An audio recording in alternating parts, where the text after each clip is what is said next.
Bismillahirrahmanirrahim. Assalamualaikum warahmatullahi wabarakatuh. Perkenalkan, nama saya Bunga Bella Alvinita dengan NPM 10100180110.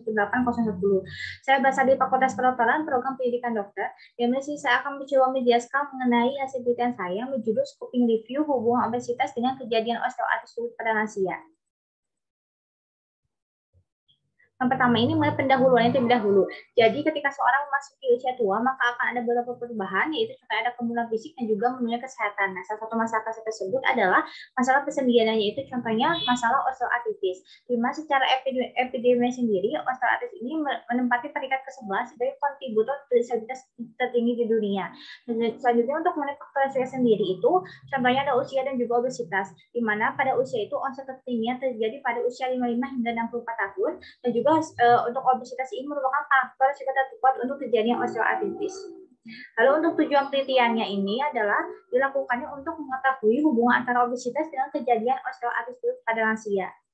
Lalu selanjutnya untuk metode penelitiannya itu jenis penelitiannya menggunakan literatur review atau kajian pustaka terstruktur dengan menggunakan metode scoping review. Sedangkan untuk sumber datanya ini menggunakan 3 database, yaitu dari PubMed, Spinel, dan juga ScienceDirect. Untuk populasi sendiri itu menggunakan jurnal-jurnal internasional yang berkaitan dengan judulnya, yaitu hubungan obesitas dengan kejadian osteoartritis pada lansia. Lalu untuk kata kunci yang saya gunakan dari ketiga database tersebut yaitu dengan obesity and new osteoarthritis and older adult per Adelaide and Casper all cohort. Nah, selanjutnya di mana dari ketiga database tersebut mendapatkan hasilnya itu ada 6.958 artikel. Setelah dilakukan kriteria inklusi dengan hasilnya itu adalah 1.229 artikel. Setelah dilakukan screening inklusi, dilakukan pengecekan PCOS sesuai dengan kriteria inklusinya, yaitu sesuai yang artikel yang sesuai itu adalah 5 artikel. Nah, setelah itu dilakukanlah pengecekan dari critical appraisal dan didapatkan untuk artikel yang eligible itu adalah berjumlah 5 artikel. Nah, selanjutnya untuk hasil penelitian dan juga pembahasannya, di mana untuk hasil penelitian sendiri berjumlah 5 artikel yang sesuai. Di mana yang pertama ini dari penelitian di Malaysia, yaitu pada tahun 2019 dengan judul Body Mass Index and Predisposition of Patients to Osteoarthritis. Dengan hasilnya sendiri, rata BMI pasien pada kelompok osteoartritis ini lebih tinggi secara signifikan dibandingkan dengan rata BMI pasien pada kelompok tanpa OA. Lalu untuk yang kedua ini di Jerman tahun 2017 dengan maksimum lifetime body mass index at the appropriate predictor of the hip osteoarthritis. Untuk hasilnya sendiri ini, dari peningkatan BMI sangat terkait dengan terjadinya OA lutut dibandingkan dengan OA pinggul.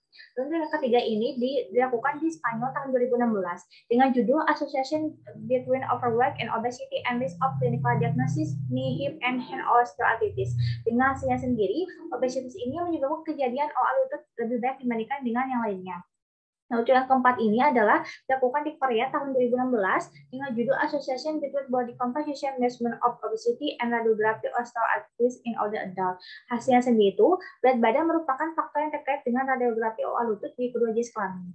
Lalu untuk yang kelima ini adalah di Brazil tahun 2016 dengan evaluasi of body mass index as a productive factor in osteoarthritis of the knee. Untuk hasilnya sendiri itu adalah kelompok OA lutut dengan klasifikasi radiografi OA Albah Gatima memiliki BMI lebih tinggi daripada dengan klasifikasi Z Albah yang lainnya. Nah, untuk pembahasan sendiri, jadi untuk mekanisme terjadinya OA lutut ini disebabkan oleh faktor biomekanik dan juga inflamasi. Untuk yang faktor biomekanik ini akan adanya stres mekanis yang berlebih pada permukaan sendi sehingga dapat mengakibatkan kerusakan jaringan sendi yang akan contoh itu ada obesitas yang menyebabkan kerja paha dengan otot gastrocnemius sehingga akan meningkat sehingga beban otak sendi lutut pun akan meningkat juga, dan demikian sendi lutut pun dapat mengembangkan terjadinya OA. Lutut itu lebih rentan terhadap kerusakan metabolik pada sendi dan juga tulang rawan. Sedangkan untuk yang disebabkan oleh faktor inflamasi sendiri, jadi jaringan lemak ini, contoh itu intervertebral itu merupakan penghasil mediator proinflamasi. Jaringan lemak ini meningkat ketika obesitas akan meningkatkan mediator proinflamasi juga dan akan meningkatkan degradasi tulang rawan pada putus sel dan jaringan. Nah, contoh itu ada leptin merupakan suatu mediator penting pada mekanisme terjadinya OA lutut terkait obesitas. Nah, untuk mekanisme leptin sendiri itu berperan sebagai fungsi anabolik, yaitu merangsang kondensat untuk meneksitasi proteoglikan, yaitu IGF-1 dan juga TGF beta 1 di kartilago, sehingga akan merangsang kondensat untuk memperbaiki kerusakan matrik matriks ekstraseluler dengan membentuk kelompok sel yang akan mengakibatkan terbentuknya osteofit dan juga terjadinya osteoartritis lutut. Nah, untuk hasil analisis Alkitab tersebut menunjukkan bahwa terdapat hubungan antara obesitas dengan lutut. Dan untuk penderita osteoartritis lutut ini dikatakan memiliki BMI lebih tinggi.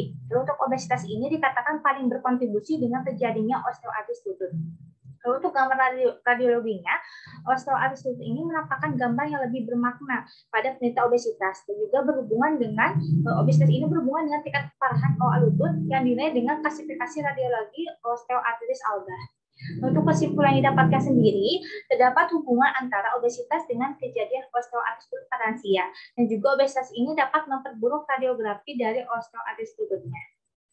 Alhamdulillah, cukup sekian dari presentasi yang dari penelitian saya. Mohon maaf bila ada kekurangan dan juga kesalahannya. Wabillahi taufiq wal hidayah. Wassalamualaikum warahmatullahi wabarakatuh. Terima kasih.